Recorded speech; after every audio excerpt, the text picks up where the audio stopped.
Hello, everyone.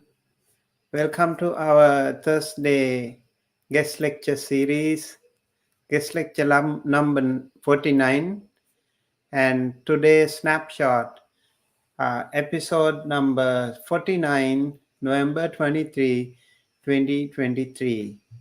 The topic today is the pain of loss and finding peace. Speaker is Imee Contreras. She has also given us a lecture before, so very happy to see again. And Imee Contreras is the founder of Mindfulness Asia and co-founder and principal teacher of Philippine Insight Meditation Community. Imee Contreras is the founder of Mindfulness Asia, and she is also mentored by Tanisaro Bhikkhu, Tara Brach, and Carol Kano.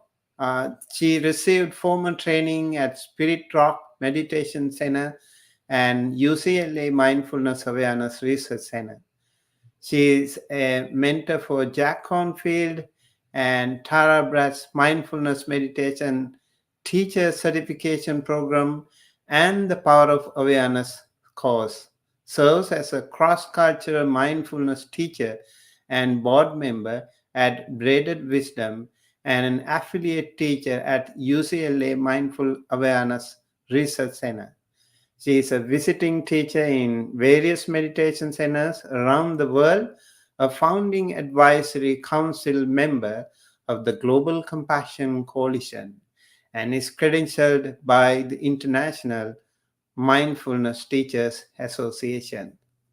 So I'm so delighted to have uh, Imee Tara today, and thank you so much for joining us, Imee, for this event, and so happy to see you in person again. Oh, thank you, Bante. And I bow to you 3 times. Thank Thank you. you for always being so welcoming and inviting me to be a part of Dhamma USA.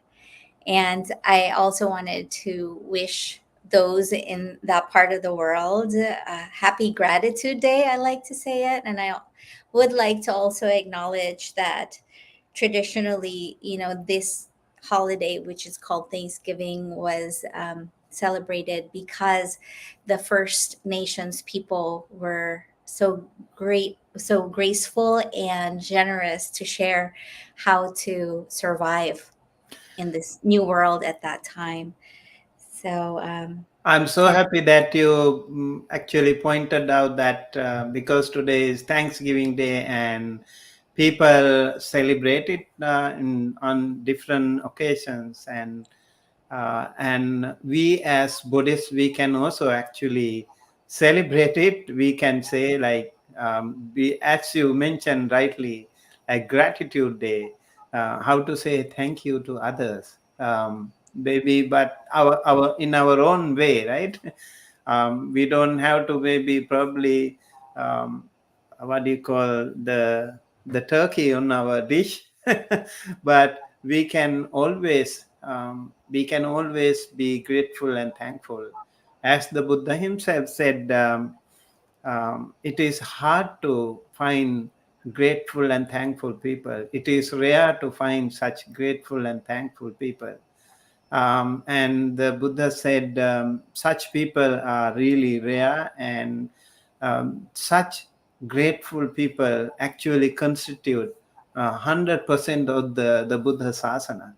So it's very, very interesting, and how we also have to be grateful to our parents, our teachers, those people who have helped us in many ways in our life, and also when somebody departed, we have to be thankful and grateful to them. So yes, it's a really nice way to remember that reconsolidate our commitment to the Thanksgiving Day, as we can say like gratitude day.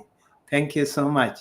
And thank you so much again for joining us again. And also your amazing affiliation with a lot of big people here. Bhikkhu Thanissaro, I heard you were here in California before too. And Jack Cornfield and many other big names you have been affiliated with. And I'm sure our community, our audience will also benefit today with your wisdom. Uh, Mhm. Looking forward to hearing more from you today. Thank you, Bante. And hearing you say that, I do want to express my appreciation for my teachers, Tanisaro Biku, Tara Brock, and Carol Kano, and many, many others, because, and that leads all the way back, that lineage all the way back to the Buddha.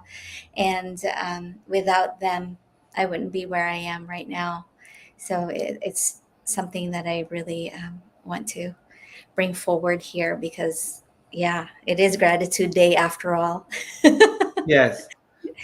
Would you like to say something about your experience with those wonderful spiritual masters when you were here before starting our event? I mean, your program?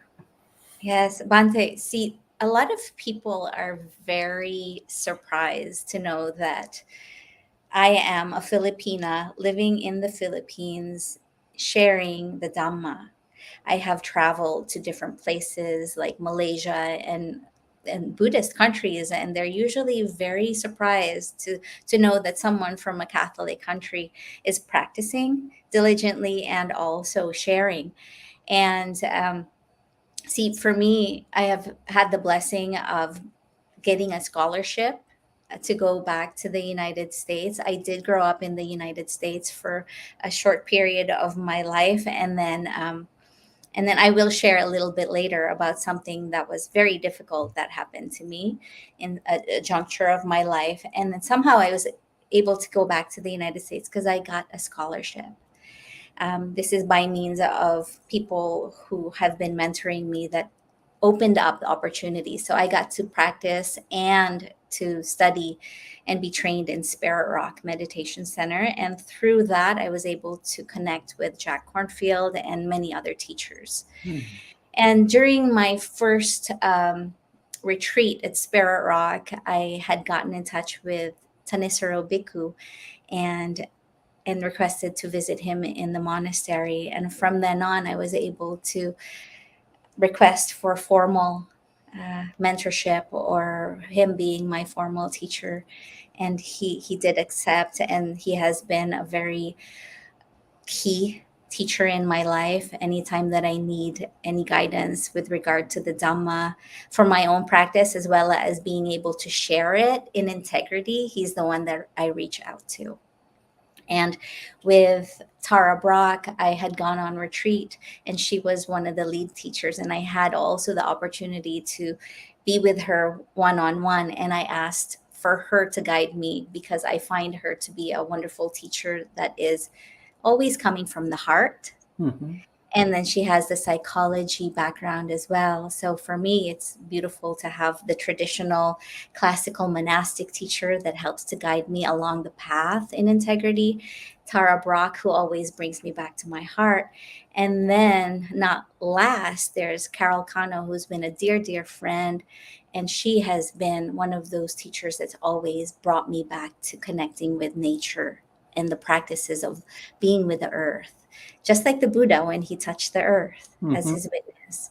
So Yeah. I have these three teachers that I look to for guidance whenever, whenever I need some more clarity with my life, and also walking this path with, being more upright as well. I remember some people I've met in when I was in New Jersey. They said they were also trained by Jack Cornfield. So, did you attend some of those retreats or training sessions with him? I have trained with him at Spirit Rock a couple of times because Hmm. of the CDL training that I participated in, and I work with him now. They have this teacher training that is really quite global. With at this time, we have 2,000 students in this cohort. So I'm a mentor. So I Okay. do get a chance to be in Zoom calls for small groups with our mentors and Jack and Tara Okay. as well. So I do have that privilege to be in that space with him. He's a wonderful person, absolutely, and he has been a key person to making this practice more mainstream in the West, as you know. Yeah. Very good. So wonderful. And I also have a good news for you. Like we have some people joining from East Coast. Sud is, and also Dharma learner. He is from New York. He also used to visit Empty Cloud Monastery in New Jersey when I was there, both of them. And we also have some other people, Harichan and Priyangi Vijay Ratna joining, and more people will join. And I would like to invite you to go ahead with the topic today, the pain of loss and finding peace. Thank you, Bante, and welcome everyone. I'm so happy that you're here and that I can see you in the comment section. I am, I love to engage with the people that I am in the space with. And I also like to say that we are sitting in a circle together. Yeah. Before I begin, though, Bante, I do want to also point out that I did say that Jack has been key in making this practice mainstream in the West. And also, I want to acknowledge that there have been many teachers from Asia, the heritage Buddhists like yourself that have been in the United States and in the West for a very long time that have been sharing the Buddha's teachings as well. That, yeah, I want to honor that, those who continue to share as well. Okay, so I am going to be speaking to you about the pain of loss and finding peace. So, first, before we begin, I would love to ask everyone here who's watching, and please comment. Let's take a breath together and then reflect on this question. Are you alive? So, I would love to see in the comments, are you alive? Bante, are you alive?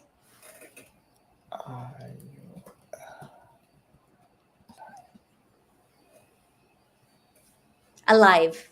Are you alive? It says here on this screen. Okay. Are you living? Yes. Okay. So, are you alive? Okay. And then, Yeah, we have the body is alive. yes, how do we know? How do we know that we're alive? Because we're breathing, we can feel our bodies, we eat, and then there's also the experience of the world. Now, is there anyone you know, including yourself, that wasn't born?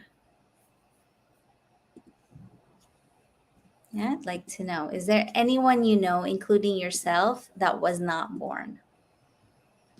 So if you reflect on that, if you think about yourself as well as the people in your family, perhaps your partner, or the people around you in your community, of course, everyone was born, right? And so, dear community, I would like to share with you my offering is the reflection of the pain of loss and finding peace. And it is through the fact that we were born, that we are alive, that we experience this loss. And also through the fact that we are alive, we can cultivate peace. So the fact that we are alive, it means that we inherently have that dual experience of pleasure and pain. Yeah, it's a it's the natural state of being alive, having the experience of pleasure and pain. And joyful experiences are balanced by moments of hardship and challenge. So there's the contrast between pleasurable and painful experiences that contribute to our lives being rich.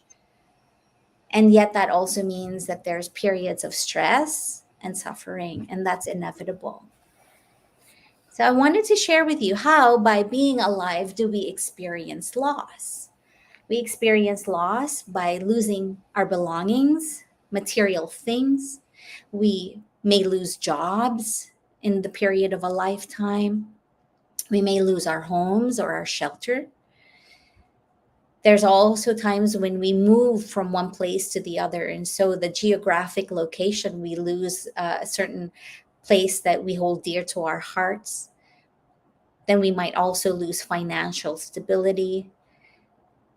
There are ways also that we can lose our titles and the way that we identify with ourselves based on our social status and positioning, educational, and professional attainments. There's also times when people lose their culture and even their religion. And because we are alive, we have the experience of having a body. We were born with a body. And because we have a body, we experience the truth of nature itself, which means that we are prone to getting sick, we are prone to getting older, and eventually passing away. And that's a natural part of having a physical body because that's how nature works. It's the natural part of the cycle of life. And the ways that we can experience loss in the body is, first of all, through becoming ill or getting sick. So there's ways that we experience unpleasurable sensations, discomfort, maybe acute illness, chronic illness, organ dysfunction, or even we might lose organs or some of our body parts. Or sometimes we're born without body parts. Through the experience of being and having a body, there's also aging. We lose our youth, our eyesight, perhaps the sense of hearing or smelling, tasting, or even sensations in our bodies. We lose our skin elasticity. We might experience muscular atrophy, lose bone density. We lose our flexibility, our balance, and even our mobility as we grow older. And then, of course, toward the end, we lose our capacity to breathe. We lose our life as well. And everything arises just as we are born, and everything passes. Our bodies, as well as everything in nature. And as you can see also with the seasons, we have the spring where everything's so alive, that can symbolize birth, and then as we age, and then there's the fall that symbolizes that can be seen by the leaves falling, and then winter where everything goes to sleep. And so our experience here in the teachings can also connect us more deeply with nature, and knowing and seeing and experiencing directly that we are not separate from that. And that is through the experience of our bodies. Another way to experience loss is our mind, through our mind. And mental suffering is associated with this complex emotional experience. The pain of loss is universal. And the intensity and the duration of our stress and suffering can be very different depending on who it is.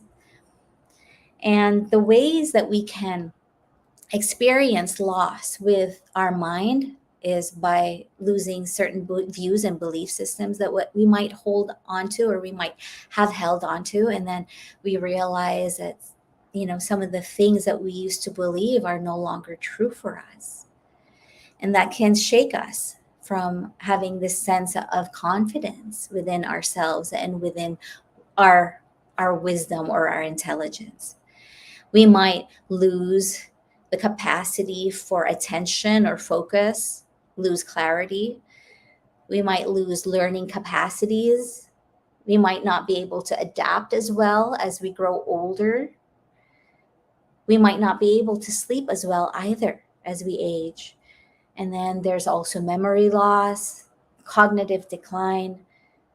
We might also have this experience of losing our language and our communication, that being able to connect with others, and even our social cognition.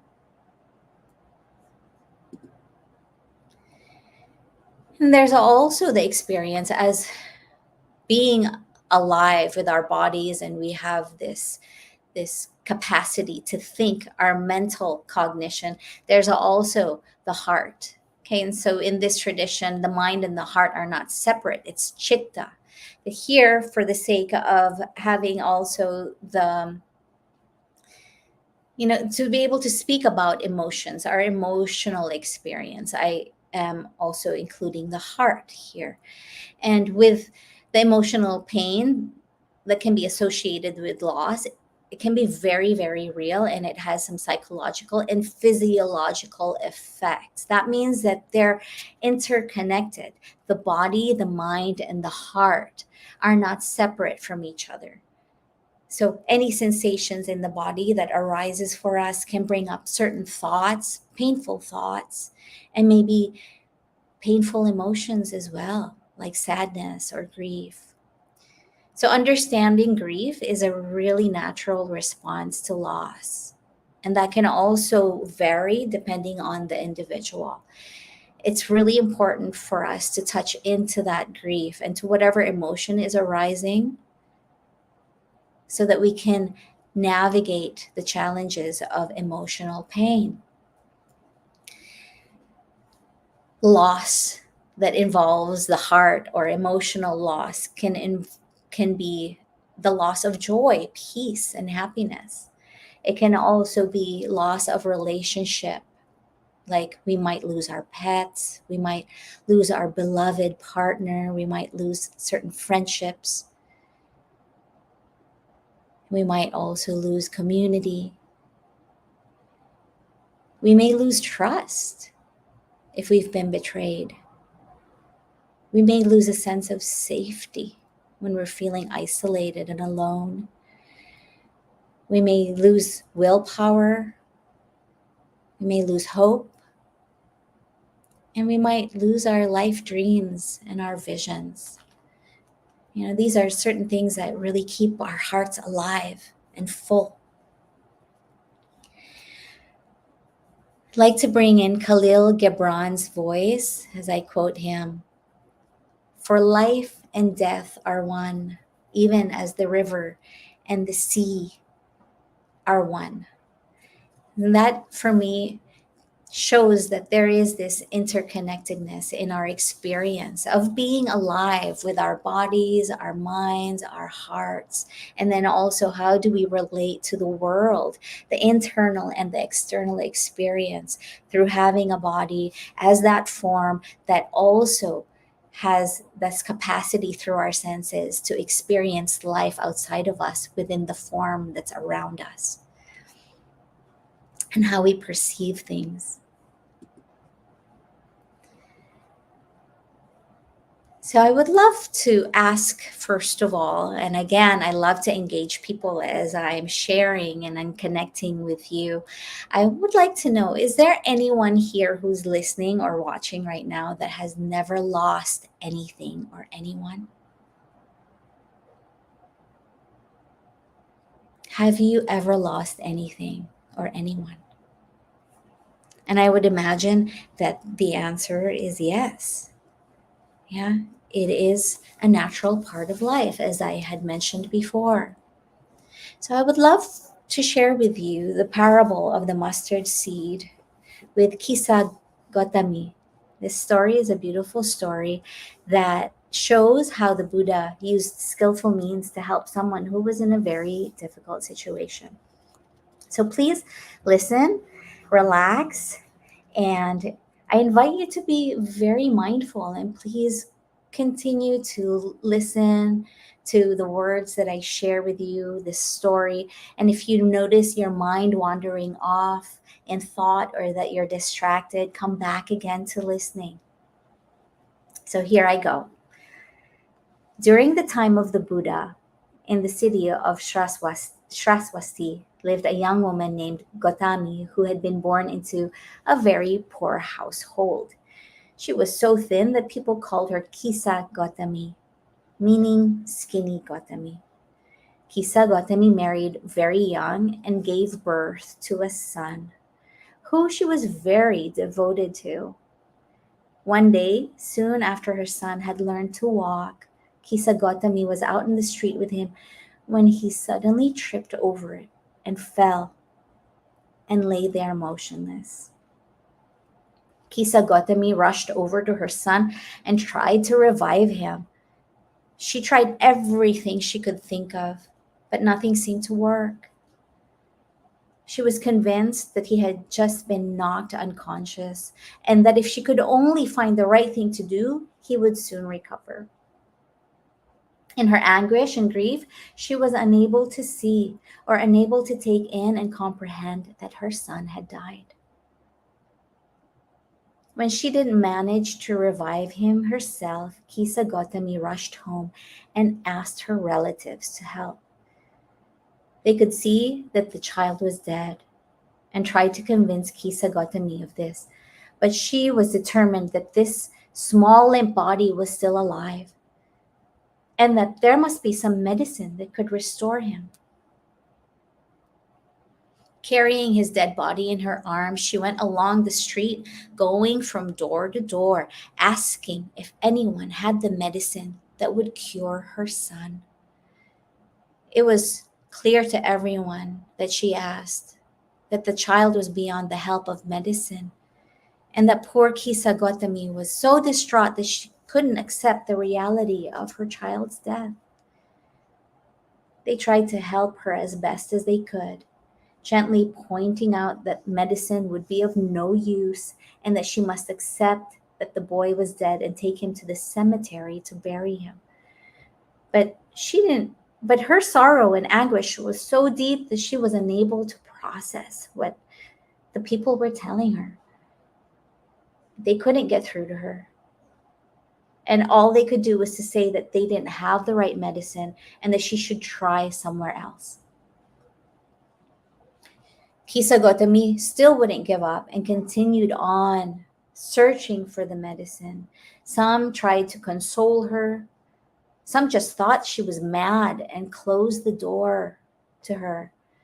And some even chased her away. But Kisa Gotami was determined to cure her son and carried on asking door to door to door. Eventually, she came to the house of one of the elders. The elder was very wise and thought, this child is clearly beyond the help of medicine, but there's a great doctor nearby who will know how to help this poor woman. She said, good woman, go and see the Buddha, the enlightened one, and ask him whether he has any medicine for you. Kisa Gotami had heard about the Buddha and had been deeply impressed when she caught sight of him one day in the city. So she asked where he is and quickly hurried there, still cradling her son's lifeless body in her arms. And when she reached the place where the Buddha was staying, she went straight up to him and fell down at his feet, crying to him, Lord Buddha, I beg you, please give me the medicine which I need to wake my child from his sleep. Straight away, the Buddha understood Kisa Gotami's situation and state of mind and said to her, good woman, I do have some medicine for you. But in order for this medicine to work, you have to obtain a small quantity of mustard seed from a house in the city. Oh yes, Lord Buddha, burst out Kisa Gotami as the Buddha was still speaking. I can certainly do that. and got up and hurried away. Mustard seed was one of the cheapest spices available, and she knew that every house in the city would have some. But the Buddha wasn't quite finished speaking. He said, "Good woman, you need to obtain this mustard seed from a house in the city where no one has died and where no one has ever lost a loved one." Kisa Gotami couldn't see what difference that would make, but accepted the Buddha's instruction and hurried away to get the mustard seed that she thought would cure her child. She knocked at the first door confidently and asked whether they could give her a small quantity of mustard seeds. The occupants could see the state of Kisa Gotami's mental state and still clutching onto her son's body. They willingly gave the mustard seed that she wanted. And when she turned away, she realized the Buddha's instructions, and then she turned back around and says, "By the way, has anyone ever died in this house, or have any of you ever lost a loved one?" And they replied, "Yes, of course. Our grandmother died a few weeks ago." So Kisa Gotami was disappointed and gave back the mustard seed, thinking she had just gotten unlucky at the first house, and so she went to the next one. She again went to another house, and the occupants did have some mustard seed, but again, someone had died at that house. So she went to the next one and the next house, and the same thing happened. And she wasn't about to give up. She continued on from house to house, asking the same questions. At one house, a father died, another was a daughter, and the third house was a husband. And after a while, she even stopped asking for the mustard seed. She just knocked at the door and asked if anyone had died there or lost a loved one. And it must have been a shock to the householders to have someone knock and ask such a thing, but they could see that she was really disturbed. And when they told her who had died there, she quickly left them and went to the next house. And as the day wore on, she realized that she wasn't going to find a house that was untouched by death. It gradually seeped into her mind, but she kept on asking. And from door to door she went, but the outcome was still the same. And she finally realized the reality of the situation. And so as the day faded, Kisa Gotami's mind finally began to realize that she wasn't alone or unusual in losing someone she loved, like her child. She realized that nobody was picking on her and that she was being punished. She realized that the death of her child didn't mean that something was wrong or broken. This is just what happened, that sometimes children die.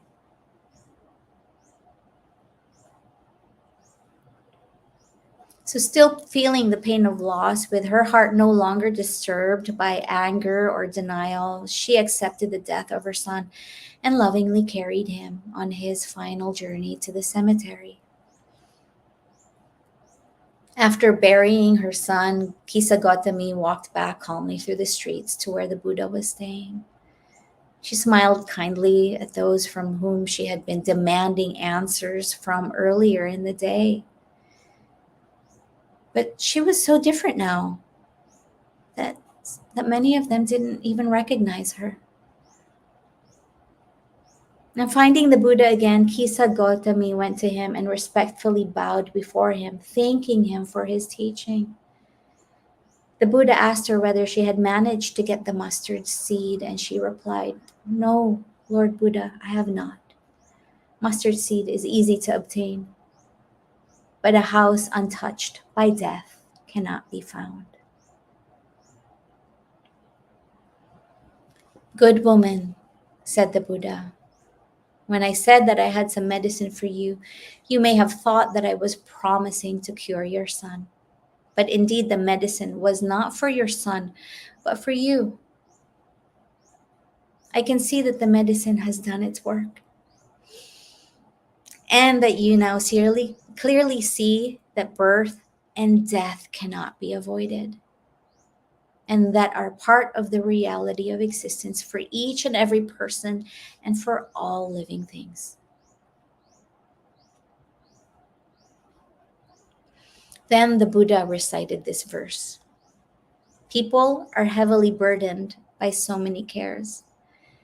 They are driven by concerns about children, wealth, possessions, and reputation.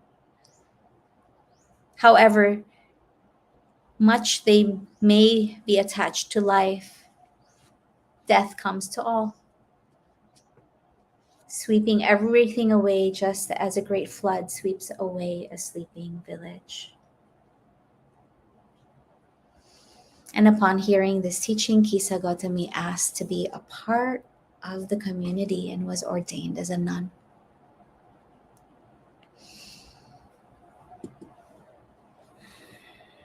So let's just take a moment to breathe together. Such a beautiful story. It was very touching. I started to get emotional.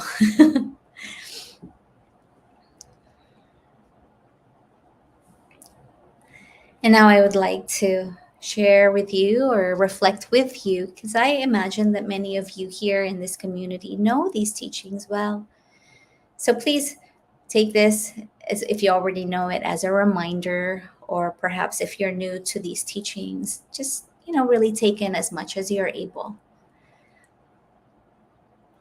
So the causes of pain. There are these causes that bring the suffering.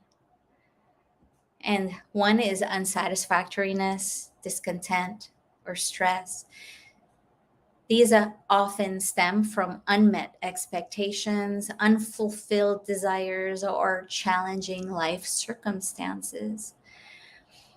These psychological factors can lead to negative thought patterns, self criticism, and a general sense of dissatisfaction, that stress and pain and suffering is inevitable. It's a part of life. It's a part, just like the Buddha said, because we are here experiencing life because we are born.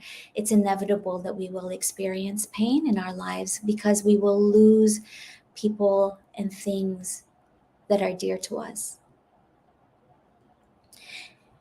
And that is because everything is impermanent. Everything changes. And this pain comes from the fact that we form emotional attachments to people, belongings, and circumstances. And then when these attachments are threatened or they're severed due to the impermanence of life, it can lead to feelings of loss, grief, and sadness. And all of these belongings, material things, and the loved ones that we hold dear to, we have a tendency to identify with or cling to. We form a self around it and we attach to them. And we find a sense of self-worth from these unstable aspects of life, such as relationships, our career, our personal achievements, our positionality, our reputation. And again, everything arises, stays a little while, and passes. So that means that even our reputation, our relationships, even our financial stability is bound to pass. Yeah, it's bound to also change.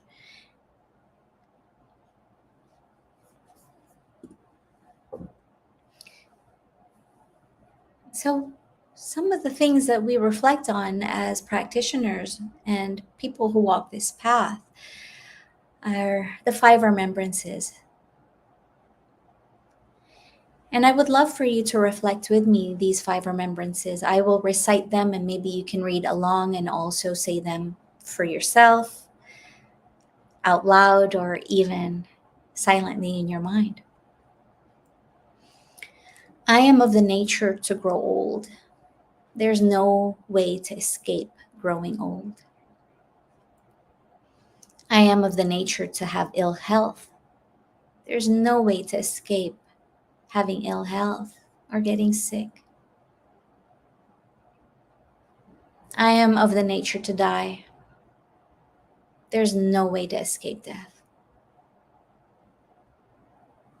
All that is dear to me and everyone I love are of the nature to change. There's no way to escape being separated from them. My actions are my only true belongings. I cannot escape the consequences of my actions. My actions are the ground upon which I stand. So, this 5th contemplation is all about kamma or karma, and also the precepts. However many you are following, the 5 precepts, 8 precepts, 219. Yeah. It's these values that we can hold dearly and that we can hold on to provide that foundation, the ground on which we stand on. And that is not going to change as long as we continue to walk on this path and that we are guided by this path. These are the only things that we are in control of: our ethics, our values. Everything else is impermanent. Everything else is bound to change and pass away. But the values that we hold on to, cultivating a heart and mind that is clear, is something that we can definitely aspire to, and that is something that we can continue to take with us even into the deathless.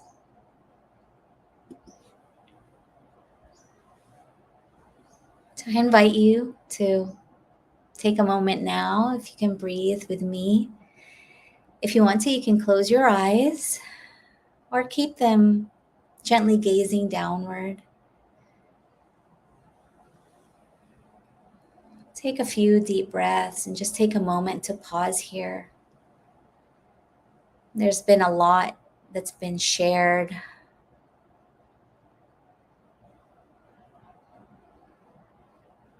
And the invitation is for you to receive what is useful for you right now and set aside the rest.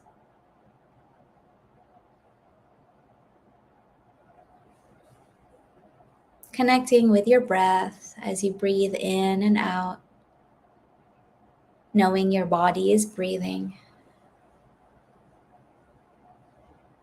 that you're alive right here in your body and right now with your breath.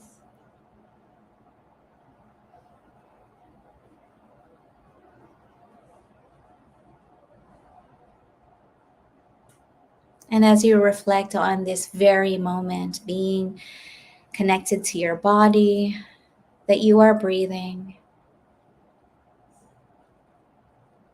noticing that perhaps right now everything is okay. In this moment, everything is fine. You're safe. You have everything you need right now in this moment.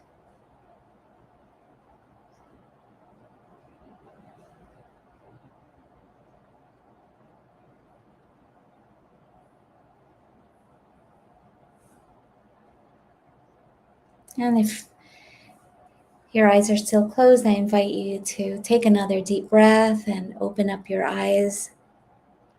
Thank you for taking that moment to pause with me. And I'll continue with my sharing. So, in this moment, I invite you, if you can, reflect on something or someone you lost in the recent past, or maybe even currently. Reflect on something or someone you lost in the recent past.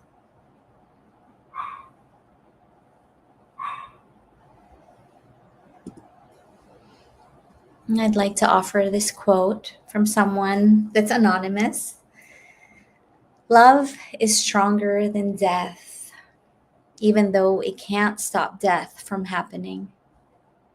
But no matter how hard death tries, it can't separate people from love. It can't take away our memories either. In the end, life is stronger than death.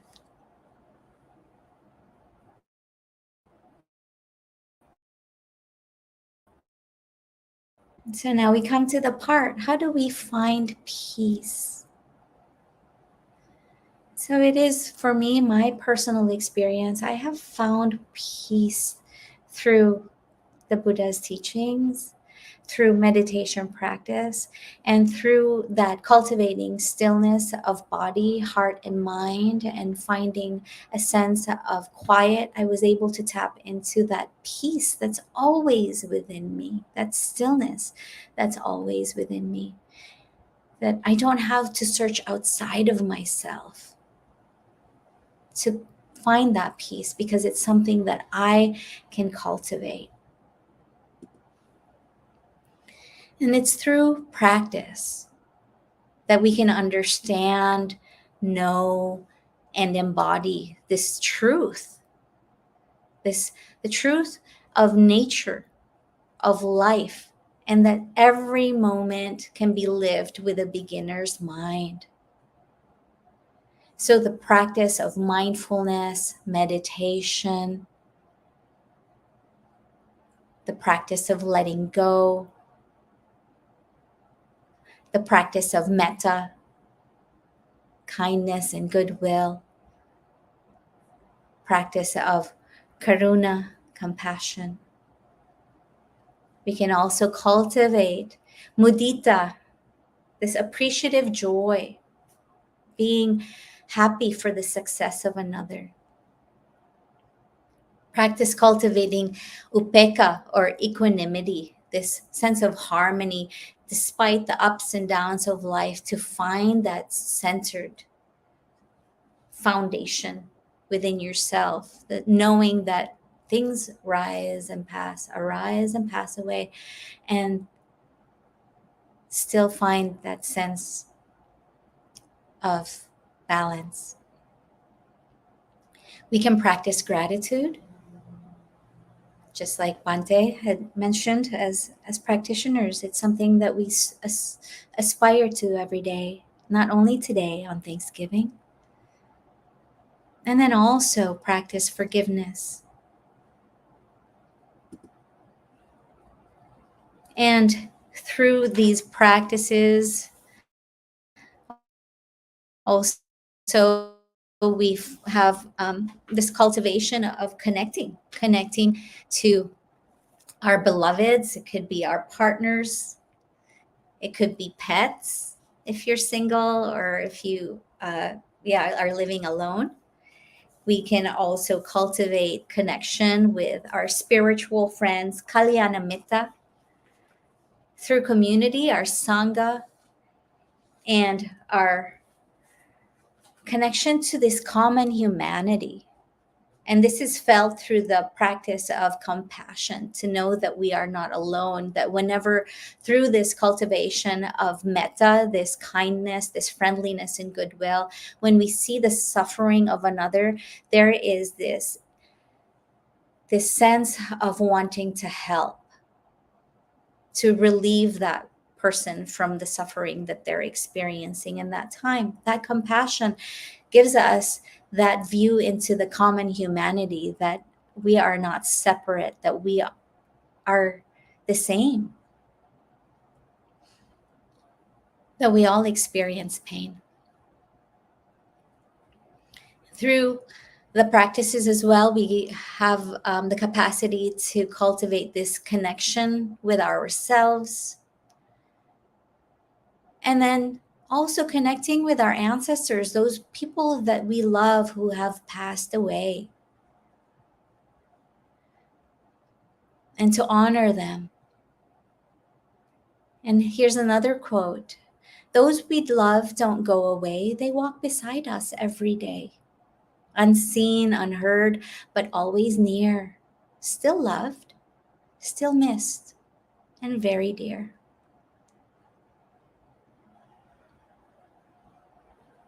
Another way that we can cultivate this sense of peace, not only through practice, but also to live simply, to connect with nature, then we also realize that we don't really need a lot to be happy, to find peace. Because all the requisites, we need food, which is also, of course, provided for by nature. We need shelter that can also be provided for by nature. Medicine, the same thing. And then also clothing, so that we're protected by the elements. But beyond all those four, we don't really need that much. And then ultimately also our connection to the earth, as I had mentioned earlier, this gesture, the Buddha touching the earth as our witness that, yes, we are not alone on this path.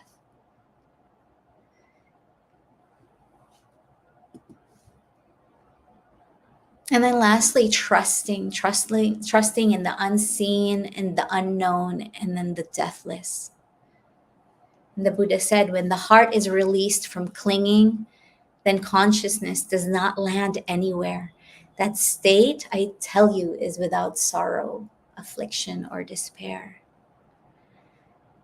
So we let go of any attachments that we have, because knowing intrinsically within ourselves, through our direct experience, through practicing meditation and also contemplating life, being connected to nature, we know directly that everything arises and passes. It is impermanent, that there is nothing that we can cling on to, not anything that we can identify ourselves with, create a self from, because we are also impermanent. And when we release that clinging, then there's that experience of peace, of balance, of equanimity. And again, bringing back that the values that we can hold dear to us, these precepts,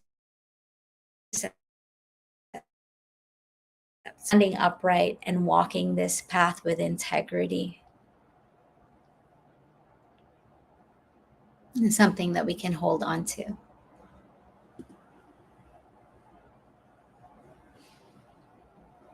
So I would love to guide us very quickly into a gratitude practice. So incorporating gratitude into our daily lives can be done in many different ways. It's through journaling, it can be expressing thanks or reflecting mindfully. And what it does is it encourages a shift in our perspectives, and we become more positive, and we foster a mindset that can contribute to more fulfilling and resilient life. And I'd like also to bring in meditation practice is key. It's key to finding that peace, connecting with the heart. And I invite you, if you can, just take a moment. We'll take a few moments to practice meditation together through bringing gratitude on this day. And yet I also invite you to practice gratitude every day, every moment when you remember. After all, mindfulness is about remembering. And so let's remember. And if you can, please close your eyes, or you can lower your gaze. Take a few breaths. Relax your shoulders. Place your hands in a comfortable position. And begin by bringing your awareness to your breath. You might take a few deep breaths. long breaths in and long breaths out. Feel your body breathing. And as you do so, you might cultivate a sense of gratitude for the fact that you're still breathing right now.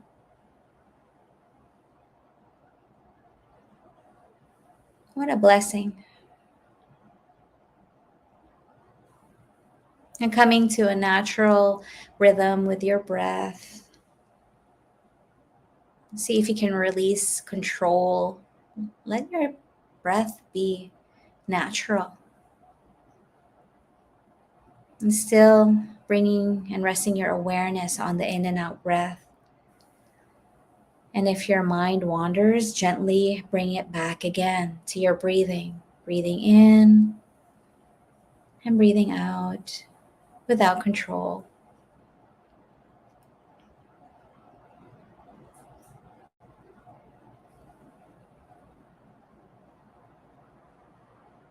Now, shifting your awareness to your body, feel the sensations of your body by sitting or lying down, perhaps, maybe just noticing the posture that you're in.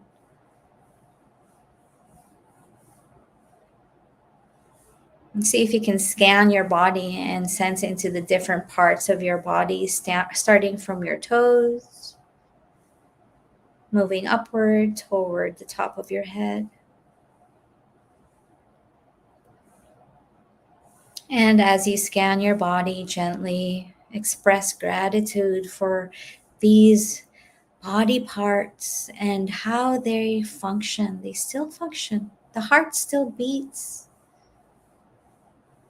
without you even telling it to do so. Also expressing gratitude for the sensations of the body that allows you to experience life, to experience care.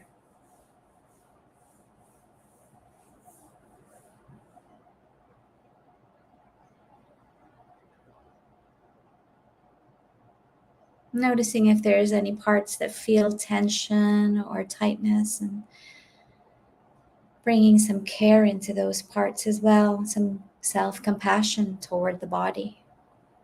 The body works so hard. And give it some gratitude.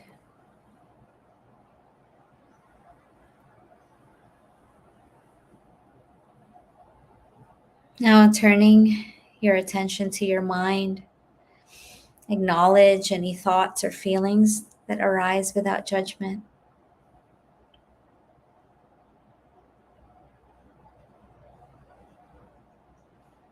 The mind thinks, that's the job of the mind. So see if you can simply observe from the background the thoughts that are arising for you. Let them be there, still connected to your body and your breath.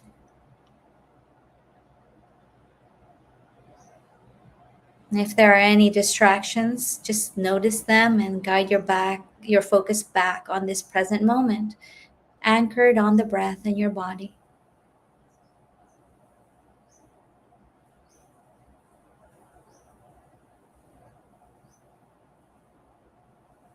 And I invite you to express your gratitude for the clarity and awareness that your mind brings.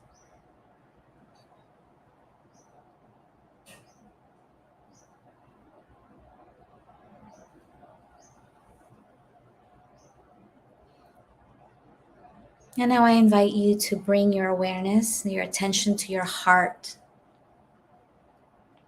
With each breath, creating space and generating a sense of kindness, if you can, expanding and filling your entire chest. Kindness toward your body, kindness toward your mind and your heart, your experience of this present moment.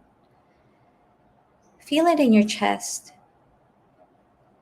And see if you can feel a sense of warmth and openness in your heart as you breathe more space into your heart space.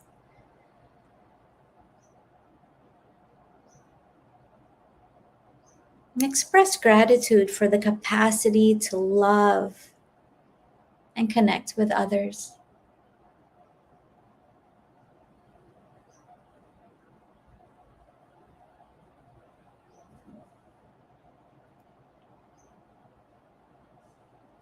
And if it's available to you and if you feel okay and comfortable with it, I invite you to bring your hands to your heart on your chest. And I invite you now to expand your awareness to include all beings. So with each breath, see if you can generate the feeling of kindness and goodwill in your heart. And then radiating those feelings of loving kindness outward to the front of you, behind you, to your right and to your left, above you, below you, all around, radiating this kindness and goodwill to all beings without exception.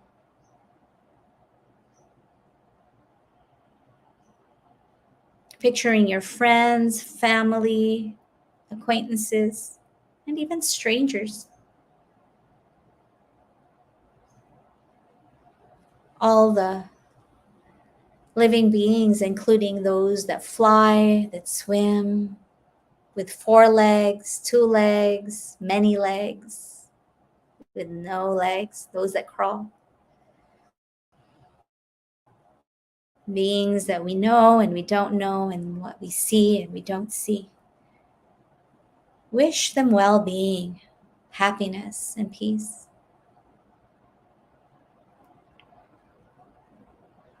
And as you do this, express gratitude for that interconnectedness, this common humanity, this being connected to all of it, to each other, to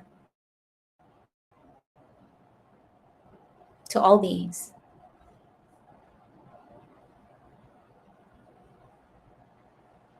Now bringing your awareness back to your breath.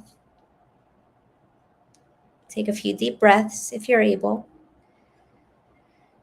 And inhaling some positive or pleasant feelings, energy into your body, to your heart. And then exhaling any tension or stress, if there's any that you're feeling right now. And if your eyes are closed, I invite you to gently allow them to blink open and come back again to this space. Thank you, everyone, for practicing with me. And I invite you to incorporate this practice and go about the rest of your day or evening with a sense of gratitude and mindfulness.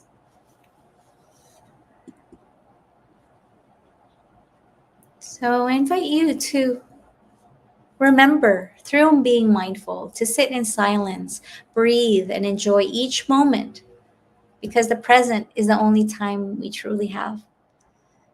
It's skillful to make it a habit to simply focus on the now and the blessings of every moment.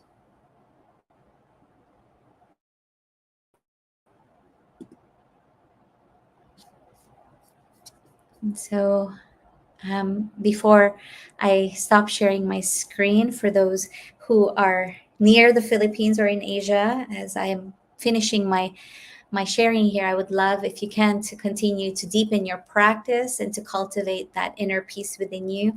I'm teaching a mindfulness retreat, the 4 foundations of mindfulness. It's a 7-day silent meditation retreat here in the Philippines on February 3rd through the 9th, 2024.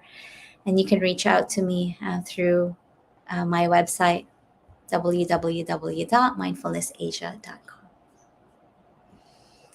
Thank you, everyone, for your presence, for listening, and appreciate you all.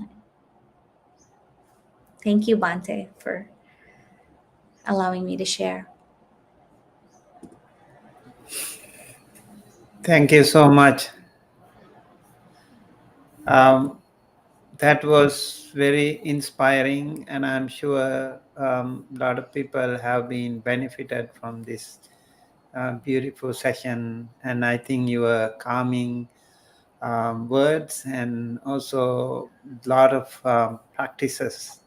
Every word was, I think, deeply touched with the content. And thank you so much.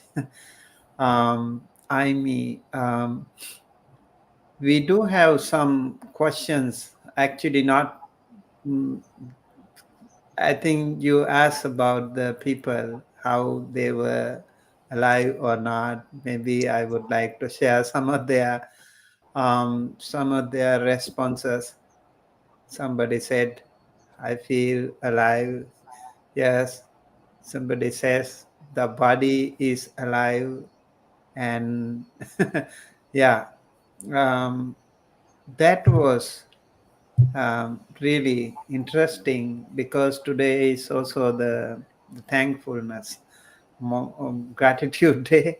So I think it was a wonderful beginning to our session, whether we are alive or not. And then you were asking about the lost ones, and I would like to share someone's response here. Yes, losing my grandfather when I was just a kid was a big deal when it happened. Only after many, many years later, I was able to understand my loss differently by hearing the Buddha's teachings from the monastic community expound in the Dharma. I'm very uh, maybe grateful to those giving their time and effort to teach. Thank you all. So that was from Dharma Learner, and thank you for sharing um, your experience with us.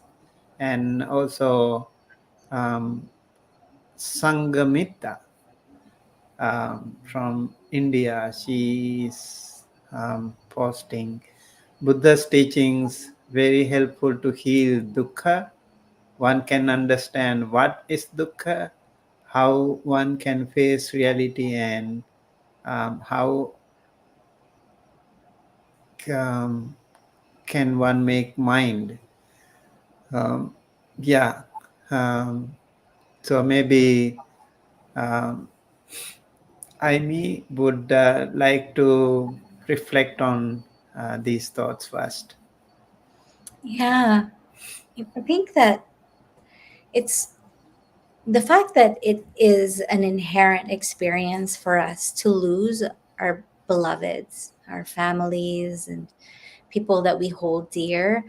Yeah, sometimes we think that being sad or just being distracted, we are distracting ourselves from the pain of losing the people that we love. And I have witnessed that with so many people. Because after all, when we lose people, there's so much to do. Yeah. And then we have to take on more responsibilities when we lose loved ones. And then we distract ourselves from that pain and the grief. And the practice itself points to us coming back again to really allowing for these feelings to be processed, for us to meet the sadness, the pain, and the grief, and not try to push them away, because that pain's not going to go away. It's going to still live within us. And if we don't meet it in that moment that it arises, then we're going to carry it throughout our lives. So, pain and suffering and our grief and our sadness is also impermanent. That when we have that capacity to, as much as we're able to gently meet it with compassion and with some kindness toward ourselves, because we have sometimes we think that, when we're sad, we're wrong. Yeah, but we can bring that kindness towards ourselves and to that experience, to open up to it, so that we can really feel that aliveness as well, because it is a part of our lives to feel so many emotions. And through practice, we can generate more positive emotions, through the Brahma Viharas, through cultivating these heart qualities. And it doesn't mean that we're going to be immune from stress or pain. It doesn't mean that suffering is going to end. It's a truth, after all. It will always be there, but we can meet it with a bit more composure, yeah, and resilience. Right. And also, thank you so much for sharing that beautiful story of Kisa Gautami. So, Kisa Gautami's story is a case study for many psychoanalysis, psychotherapists, especially in the Buddhist context, how Buddha was able to heal someone who has lost. Even the case of Patachara would have been the same, how she lost her loved ones, and how Buddha explained to her how the Buddha rescued her from her suffering. They were really very powerful psychological cases. And Buddha's amazing power of loving kindness and compassion could not only heal them from that um, mental and physical discomfort at the moment, but he rescued from the whole course of samsara. They Mm, became powerful bhikkhunis, right? Uh, yeah, that yeah. that is the most beautiful thing about the Buddha's teachings here. And yeah, I think for those people who have lost their loved ones, they could listen to these stories and learn about this, how they have come out of this powerful profound pain. I myself lost my, as you asked me, so I myself lost my father when I was 3. My sister, I lost her when I was 9. And then my elder brother passed away. And then my mother passed away recently. And we have seen these things, throughout our life, and how we could um, mature and evolve with these experiences. And as Buddhist monks, we always go to funerals. And I remember actually when I was very young, when I attended the funeral sessions, and I could not stop crying myself when other people were crying. So yeah, I refused to go to funeral services. Later on, I said to my master, I don't want to go there anymore. But he still continued to take me, so that I would be able to sustain. I would be able to learn things. Yeah, I think it's really interesting how. Yes, Bante. And sorry to interrupt, but I think for me, what's coming up is also that we have that practice of dedicating the merit, Yes, yeah, to yes. those that we have lost. Hmm. It's such a beautiful practice. Yeah. Yeah. So we in Buddhism, like I know in Theravada Buddhism, we transfer merit to the departed ones after 7 days, after 45 days, after 3 months, and every year. Then it becomes a annual habit or monthly um, gratitude making, ceremony, thinking of their departed ones, not only those known relatives, but also the unknown relatives. So many people have passed away, and we still remember them. Yeah. That's so wonderful. Such a beautiful practice among the Buddhist community. I think the other people also do have that. Um, so I would like to actually share this comment by Sud. In the Buddha's teaching, there are things one can do at the time of one's own death to allow for letting go and for a better rebirth.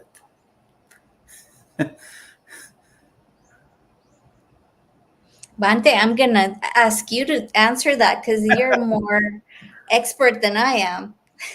Yeah.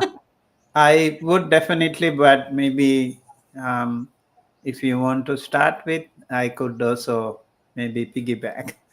Yeah, I think for me, I would like to come from the point of view of practice.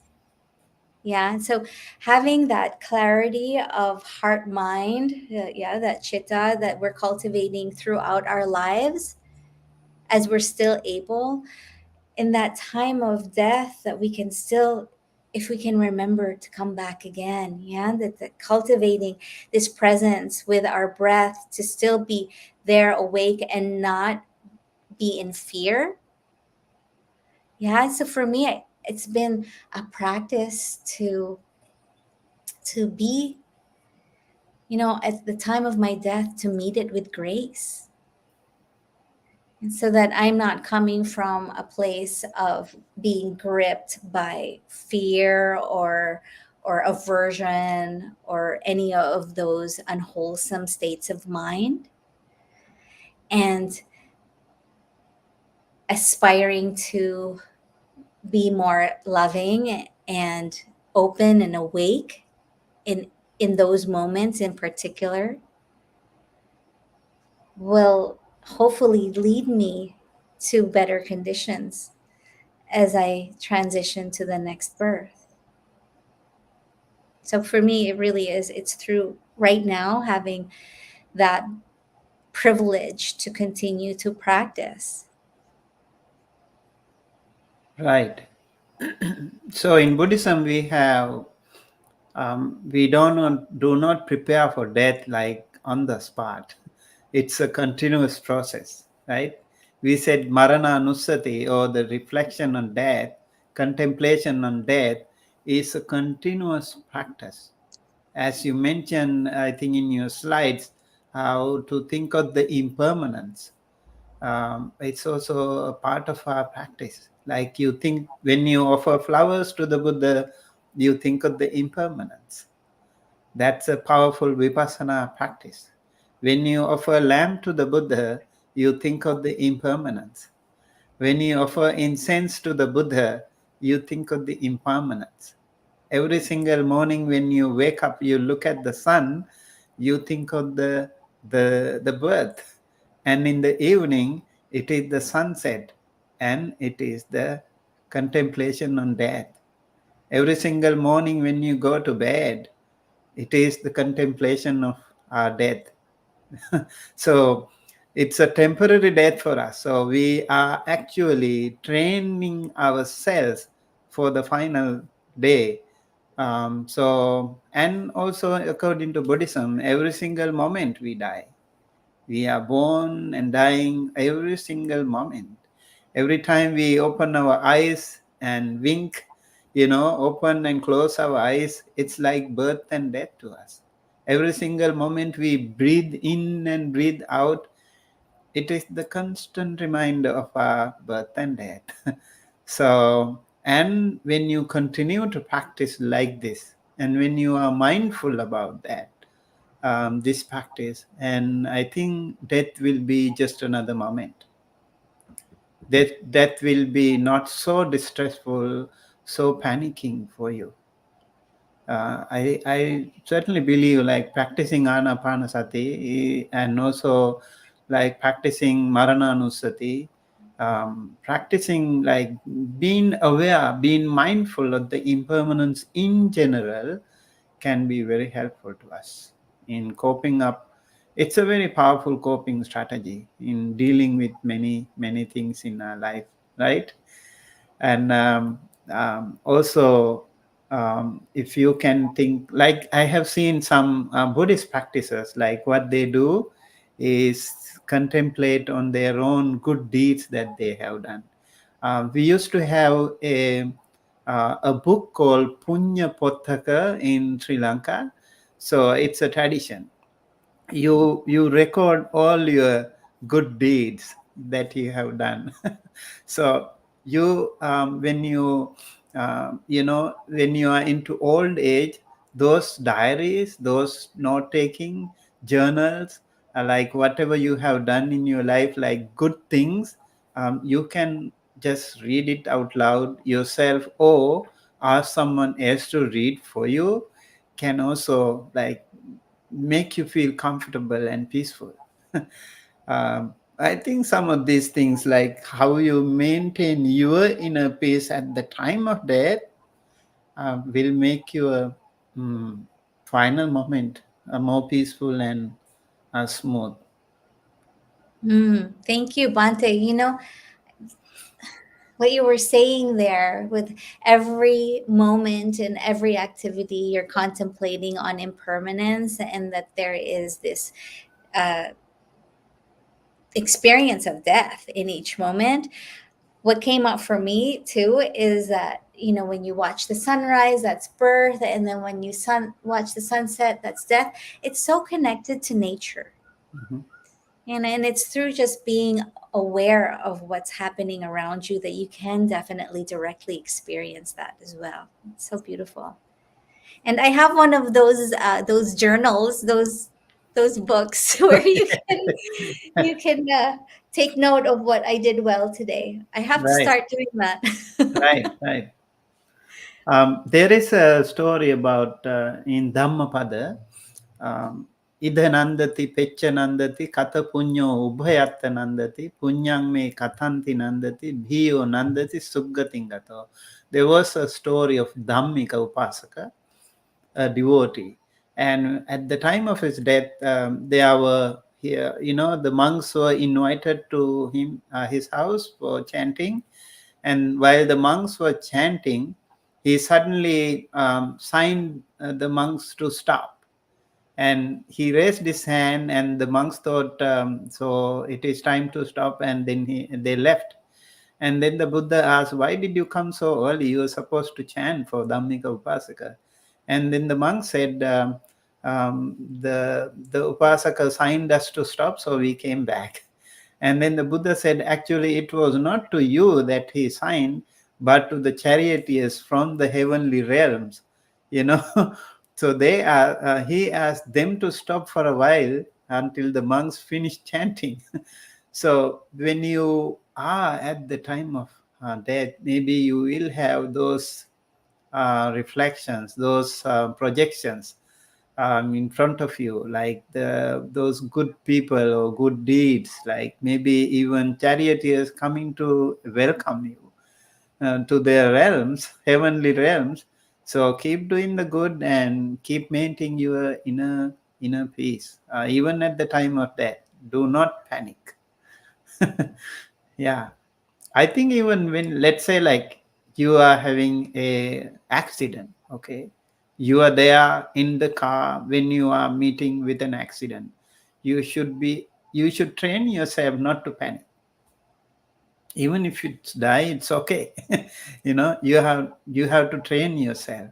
Let's say like you are in a boat or something, or in a river or lake, you are drowning, and still those few moments, last few moments, if you can be calm and quiet, peaceful, your death still be peaceful. So not to panic at the very last moment is the key. As Sud was asking, how to go to a better rebirth, how to find a better rebirth, right?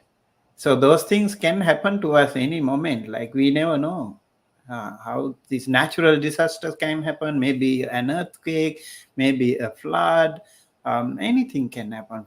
Maybe wildfire. Um, how not to panic and just be calm still, no matter what. Yeah, and do good and be kind Hmm. and do the best that you can to serve, knowing that this moment can be your last. Very true. Very true. Yeah, we do have another question here from, um, I think, yeah, Ananda Mahinkanda. Is compassion to be practiced only to humans? Why many people are not too much concerned about animals we slaughter and eat? What are your thoughts on that? I think today is also a day where some some animals are slaughtered, and so on the occasion of celebrating thankfulness and gratitude, people do that. Sometimes I also feel sad for that. um, so I think animals in general are slaughtered by this by the humans, um, excessively, and no matter what, like when someone's life is taken away, it's a very um, powerful sin, I think. And as we say in Buddhism, panatipata veramani, abstain from killing living beings. And when we say sabbe satta bhavantu sukhitatta, may all sentient beings be well, happy, healthy. And how do we cope up with this? And what is your opinion about this? Hmm.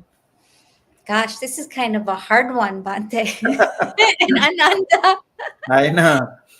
It is. It's very difficult because, well, first of all, it's not to be practiced only toward human beings. I think that when we cultivate that kindness, that goodwill within our hearts, no matter who or what is suffering, there is this immediate sense of wanting to help for us. I think as Buddhists or as practitioners or those who walk on the path.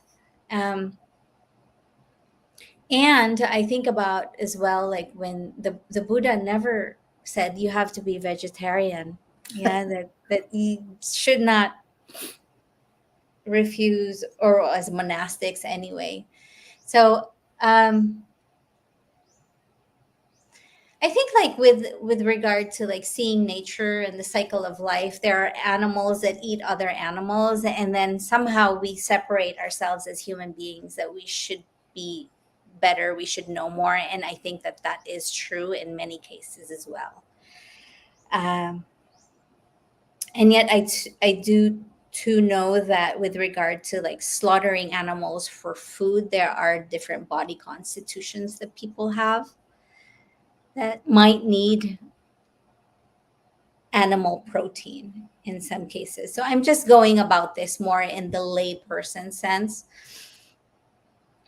But it's not just toward human beings.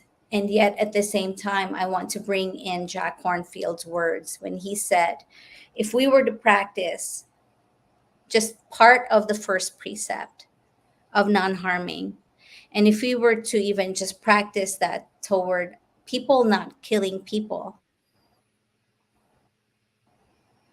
it's just a small fraction of that first precept.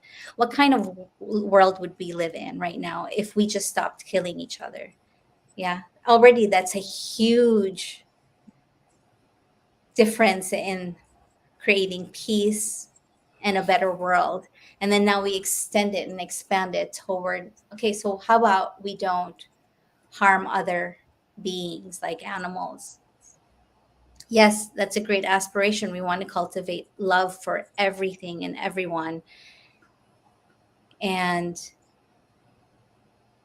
then yet then we eat, some of us eat meat. So how do we say, okay, well,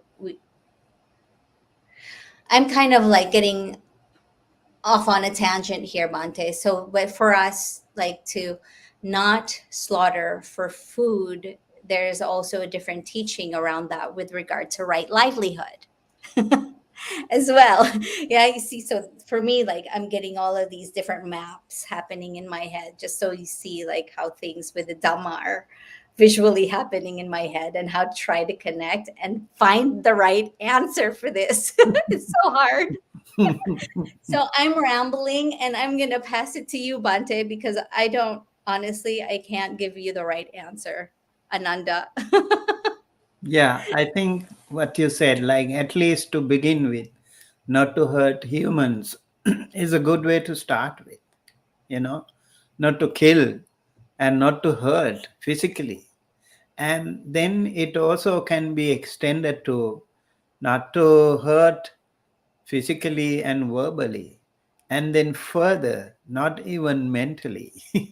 Right? You don't want to see, like Buddha said in Karaniyamita Nacha Kuddang Samachare Kinchiyena Vinyu Pareyapode. You don't want others to feel hurt.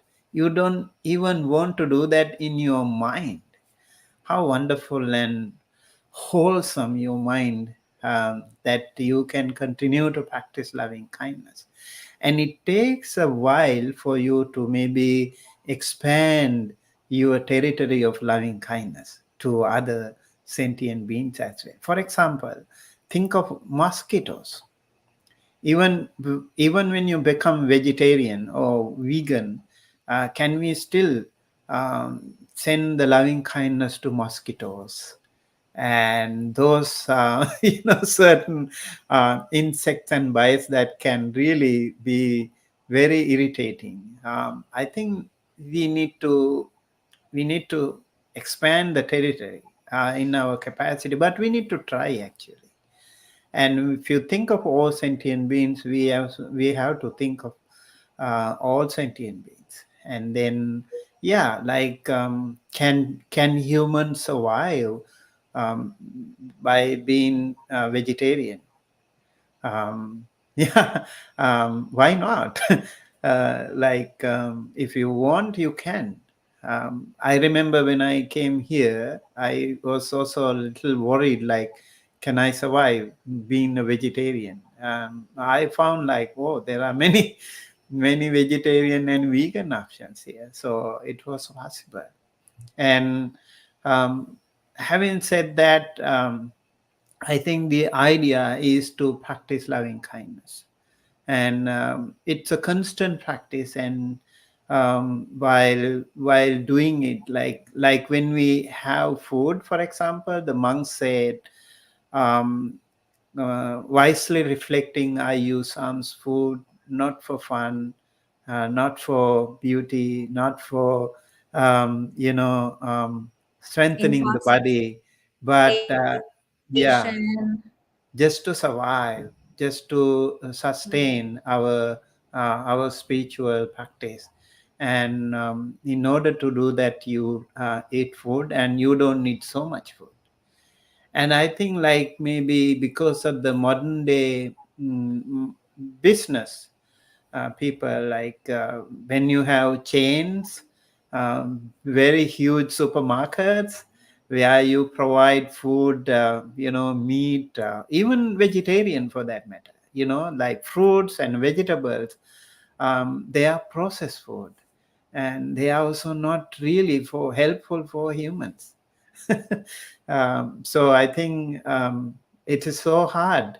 We need to think of it very seriously. How, although as you mentioned, like right livelihood also is important. Like not to hurt, not to harm others when you do that. I think in Buddhism we have 5 kinds of businesses that should be avoided, like Satta Vanijja, the animal husbandry, Sattha Vanijja, the weapon business, and Visa Vanijja, like chemical fertilizer or something like poison things, and then Majja Vanijja, the alcohol, maybe drinks and drugs together, and then human trafficking and Mansa Vanijja. So these are, I think, all part of this. And if we can find a right livelihood, that will be very helpful. So you don't harm yourself, you don't harm others. We help this world, we for sustainable development of this world. They are easy money, all these businesses are easy money. How And big money. yeah. So but does it make sense?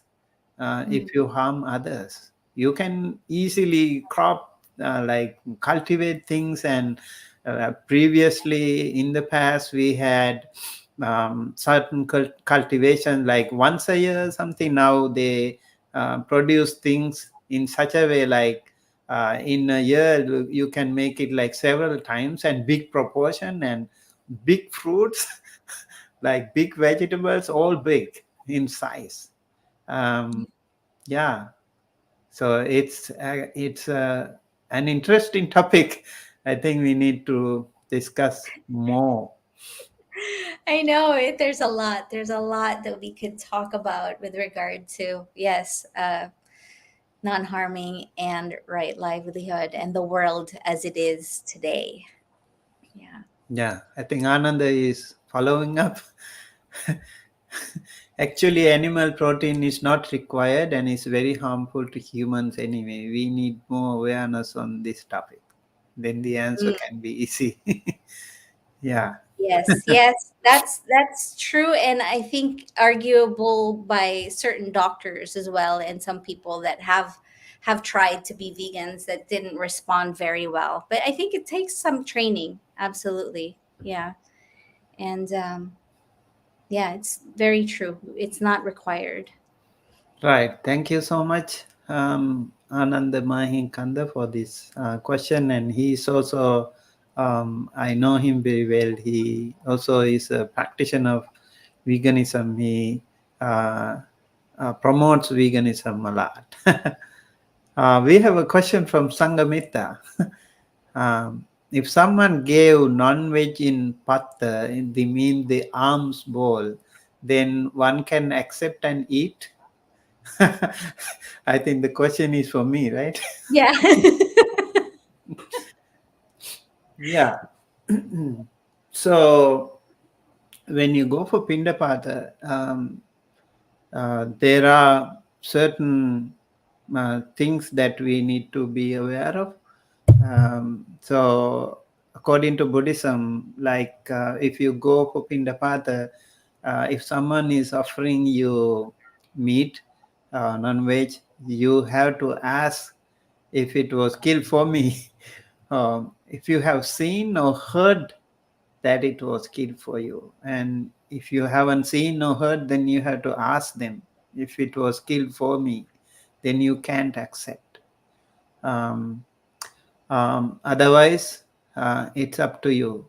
I think in some parts of the world, like where there are mountains or snow mountains, like Tibetan uh, people live mostly in the Himalayas mountains, and where they find vegetation hard to come by, so they might probably eat some of them. And I've been to Dharmasala in India, and it's all mountains and it's so cold. But I was so surprised that there are even vegan people, like vegetarian people, even there. They don't even want to, harm like milk. Yak milk is like cow milk. So they even avoid such things. So that means there are ways to survive for them. And let us also think of some of the people like fishermen, like, people in the coastal areas.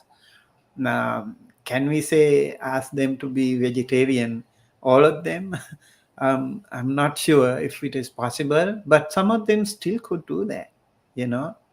And I've seen some people, like even little kids, how they were trying to motivate or avoid their parents from killing animals. Some videos I've seen, like how the kids were trying to avoid, and they were not taught. They have been, inherited with those things, maybe from previous karmic energy. So they are loving kindness and compassion to the animals. I think, yeah, I think out of compassion and loving kindness to all sentient beings, it's a good way. It's a good way. But then, having said that, you also need to improve some of the other human qualities that you have that can make your life more. Remember, like our main intention, objective, is to get rid of this samsara. So we have to work more on loving kindness and compassion and generosity, as you said. Do good things, help others. Those things can be very helpful as well. Okay, thank you so much. And Sudhamachari from Myanmar, um, appreciating the session and Wheel of Wisdom. Thank you for your time to share your valuable knowledge with the community. Imee, many happy, many blessings to both Imee and Hamuduruni Bante. Okay, thank you so much. And I think we would like to close the session today. It was taking longer than I expected. Yeah. Any concluding thoughts, Amy, before we end the session? Yes, thank you. I just want to express my gratitude to you, Bante, and Dhamma USA for creating this opportunity and this space for all of us to learn together, and for your teachings just now too. I am, very appreciative of that, and feel very honored to be a recipient of this wisdom, and for everyone here that stayed as long as you did. I really appreciate you and want to practice gratitude, and would love to dedicate the merit of the goodness that we have cultivated here in this space to all beings. And may those who are in pain and suffering, especially, may they know that we're dedicating this merit to them. May the devas inform them. And appreciate you all. Thank you. Happy Thanksgiving. Every day, every moment.